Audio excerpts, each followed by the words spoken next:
proper number 12, Irish whiskey. The attendance was 19,425. It was a complete sellout. That's the 11th consecutive pay-per-view sellout. Gate was 6.76 million. And this is number 7 all-time here at the arena, and number 14 all-time for the UFC. John Morgan, yeah. What's going on? Well, obviously you gave it fight of the night, so I'm assuming you were impressed by the main event. But just give us your thoughts on Colby's performance and you know what he did in this fight tonight. Yeah, I thought it was a great fight. Obviously, Masvidal's wrestling was better than I expected it to be. His cardio was better than I expected it to be, and you know, it was a tough fight for both guys. Yeah, the crowd obviously either loves him or hates him, but they're definitely reacting to him. I mean, do you feel at this point, do you consider him one of the biggest stars in the company? Well, yeah, I mean, it's the thing is too is that after a while, no matter how much you hate him, you at least got to respect him. I mean, the guy keeps winning fights, and he's a tough dude. You've had some bad words to say about him at times over the years. What do you think about Colby? What do you mean? What do I think about? I mean, well, I don't know if I've had any bad words to say about him. I said he's an asshole. That's not a bad word. No, he's an asshole. Does anybody disagree with that? I mean, he would probably even agree with that. I would agree. Yeah, no, I respect the kid. Yeah. Do you have any concerns with his brand of promotion? I know you say bad things are said, but you know, like Jorge's whole thing was, hey man, the line was crossed. You don't talk about family. You don't talk about kids. Do you believe there is a line? I agree with that too.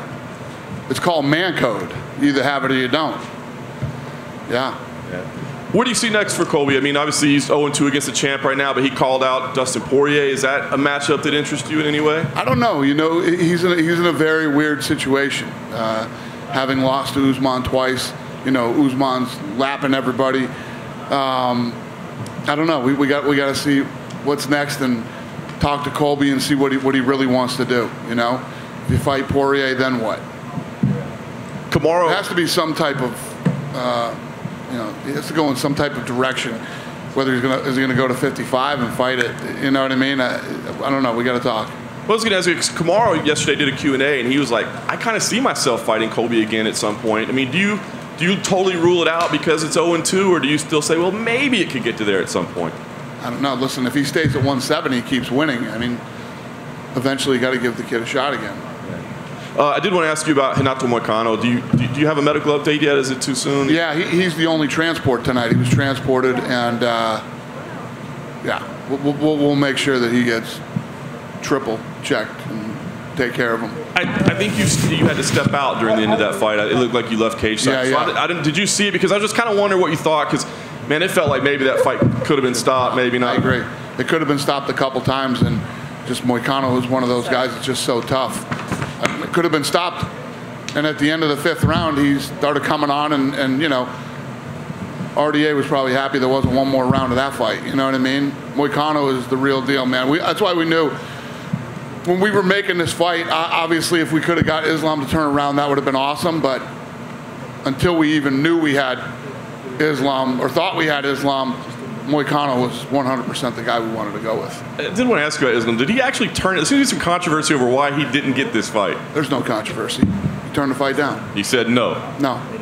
Interesting. Okay. Last thing I did want to ask you about Bryce Mitchell. He was just here, and he said, you know, his charitable gift that he was going to give, you said, don't give it, I'll cover it. So I'm just curious kind of what your motivation was. And I don't know if there's I know you guys do a ton of charity already, but when guys are so connected to something like that, is there like partnerships or things that you can do? But why were you motivated to say, hey, don't spend your money, I'll spend it? Yeah, well, the kid, you know, he's making 45 and 45 tonight. He's going to give 45 to the, and I respect that.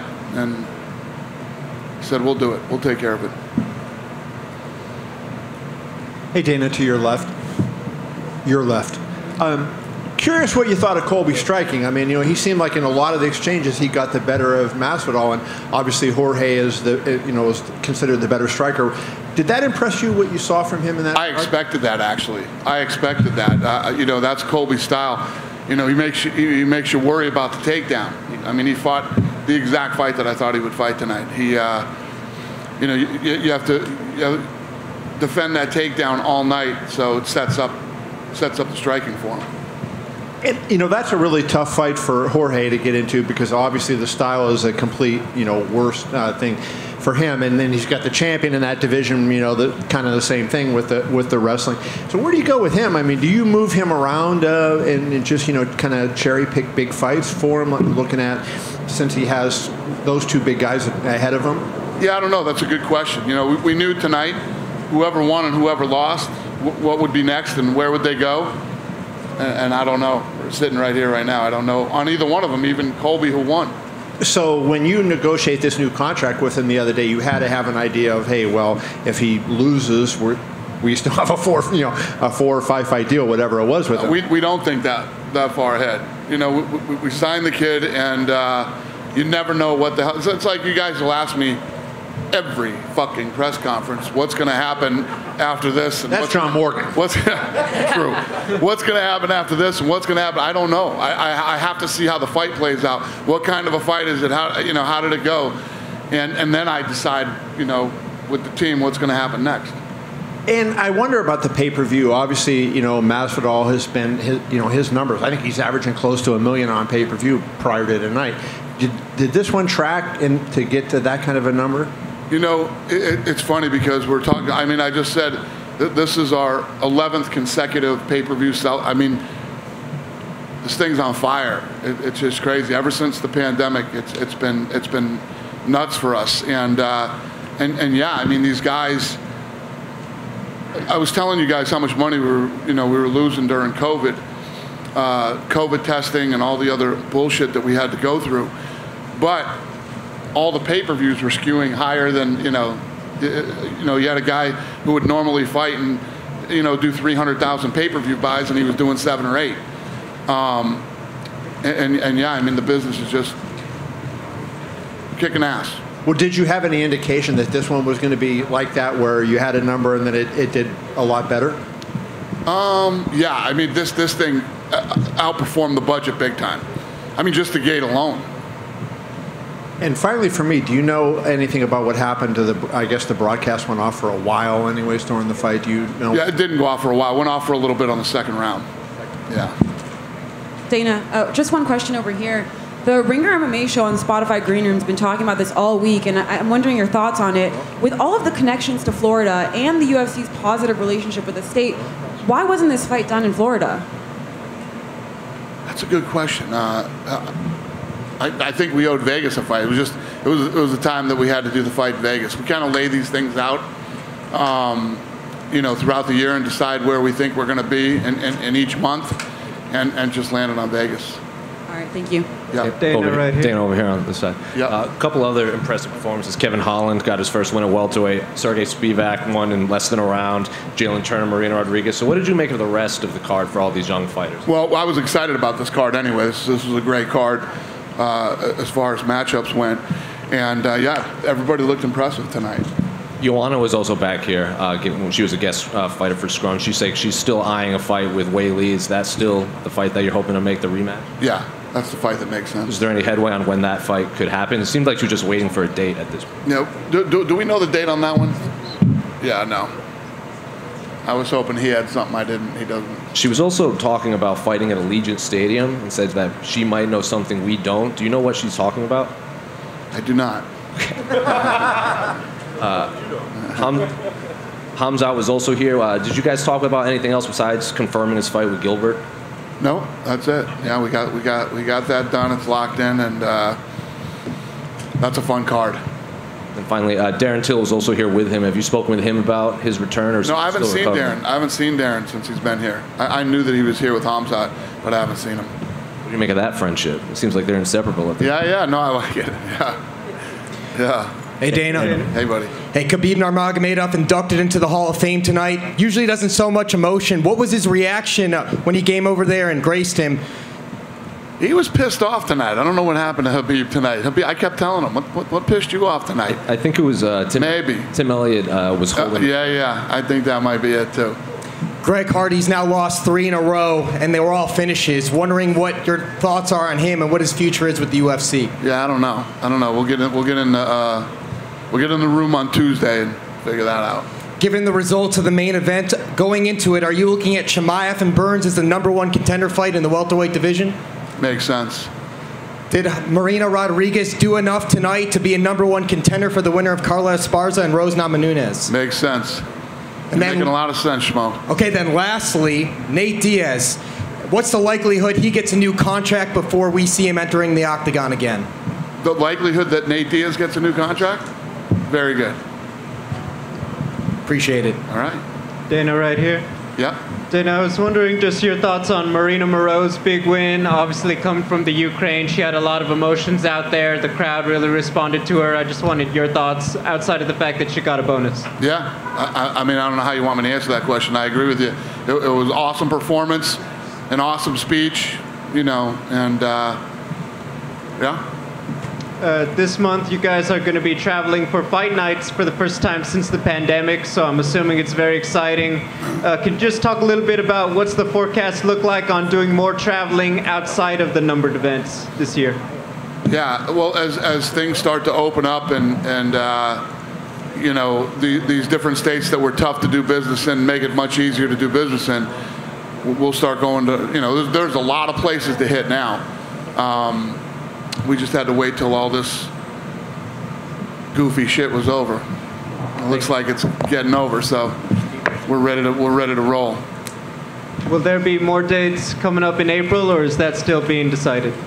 Yeah, we don't have anything figured out yet, but we will. The other problem is as these states start to open up, you got all these different events that haven't happened, and you know, there's still people that haven't put on an event since the pandemic. Concerts and bands and things like that, and you know, so a lot of these arenas are going to be packed probably the first year and a half. So we'll see what we can figure out and what we can get done. Thank you. Dana down here. What do you do now with Jorge Masvidal that he's right here?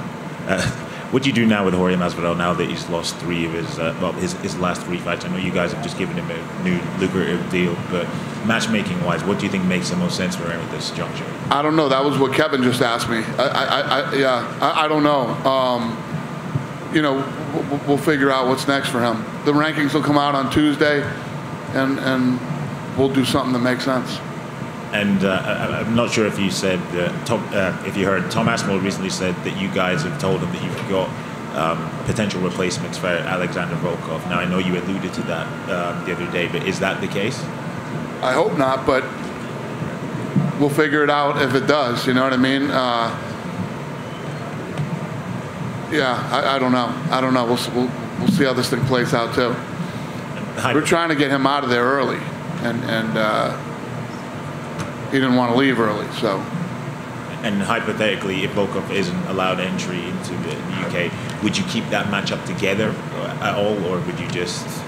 No, if he can't get into the country, then we'll make another one for Tom. You know, he's from the UK, so we would find him another opponent. Regardless, then. Yeah. Okay. Thank you. Dana, just in front of you. Was that the last fight on Greg Hardy's contract? Was that the last fight on Greg Hardy's contract? Yeah. Does anybody know the answer to that question? Nobody knows. Okay. And also I wanted to touch on, do you think the narrative of the Dos Anjos Moicano fight changes a lot, given, you know, it was close to being stopped in the 4th round, then Moicano comes out and has a great 5th round. Do you think it changes like a lot of people's mind, given that Moicano had such a good last round? Changes their mind as far as what? You know, like obviously entering the 4th round, he was getting beat up quite a lot, right. And then he comes out in the 5th, and you know, what we were saying earlier, I think it was John Morgan, was that, you know, I think a lot of people figured that fight should have been stopped earlier, right? Then he comes out in the 5th round. It's like, it's one of the, I mean, we've said this a million times in the fight business, a guy who's too tough for his own good kind of thing. If the ref doesn't stop the fight, Moicano is that guy. But that's why we made this fight. We made this fight with Moicano because he's a stud. He's literally a stud. I mean, the guy's a badass. That's why we made this fight.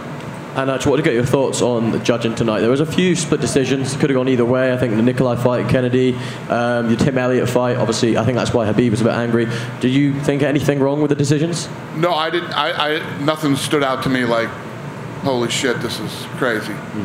And whilst we're on Khabib, obviously Umar, you know, He's struggled to get a fight. He's pulled out of a few fights, but a really good win tonight. How far do you think he can go in the UFC? Who'd you say? Umar, Khabib's cousin. Yeah, what about him? How far do you think he can go in that division?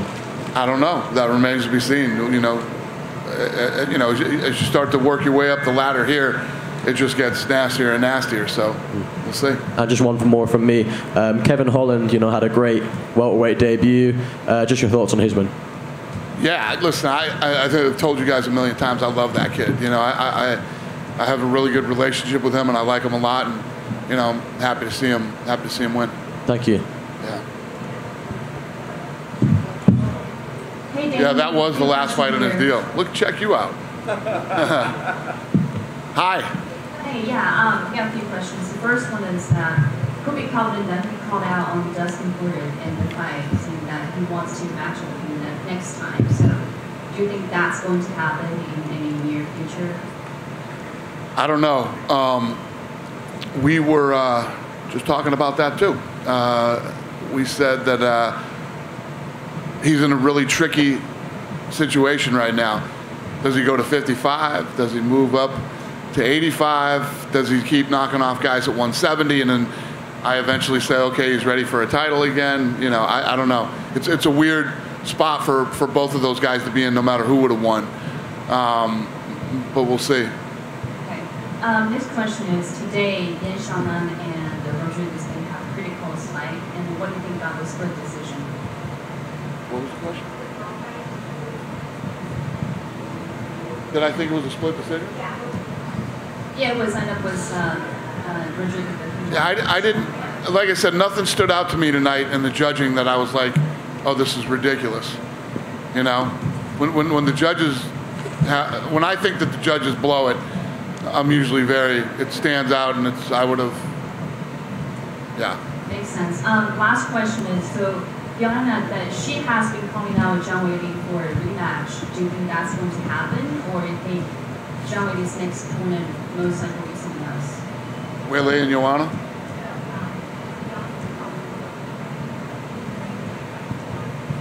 Yeah, probably Joanna. Okay. Thanks. Thank you. Hey Dana, how you doing, mate? Hey. I never got to follow up with you after 270, but I just wanted to wonder, how did the NFTs go? Was it a successful campaign? The NFTs? Yeah, the NFTs killed it. Yeah. Thank you. That was an easy one. You guys done with me? Have a great night. I appreciate it.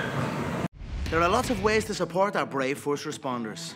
Drinking a rich and smooth proper Irish whiskey is one of them. For every bottle of proper number 12 we sell, a donation is made to first responders.